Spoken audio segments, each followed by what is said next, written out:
Një marsh I paralajmëruar në Prizren në mbështetje të popullit palestinez u ndalua nga komuna. Në arsyetimin e komunës përmendet prishja e rendit publik dhe ndjeshmëria e zonës së vjetër të qytetit, konsideruar numrin e paralajmëruar të pjesëmarrësve. Duke pa parasysh se një numër I madh I qytetarëve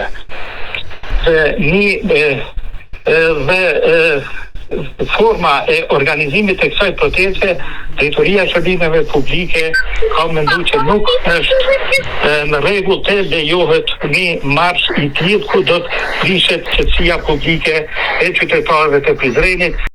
Megjithatë, vendimin e komunës e kritikuan organizatorët e marshit. Madje përfaqësuesi I tyre ligjor vendimin e quan të palehtëshëm.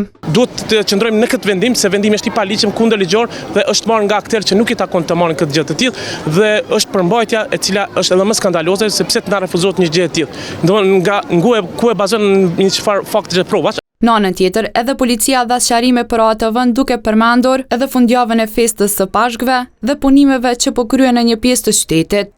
Andaj, sipas policisë, marshi është hyrë për një ditë tjetër. Policia në bashkëbisedim me organizatorin në shpajtuar që marshi të shtyhet në një kohë tjetër nga se të dielën janë dy festa, Pashkët katolike dhe ortodokse. Gjithashtu momentalisht ka punime në rrugët kryesore në Prizren dhe një marsh mund të shkaktoj pengesa të shumta në komunikacion. Policia e Kosovës ka kapacitete të mjaftueshme dhe profesionale që të menaxhojë çdo protestë dhe situatë.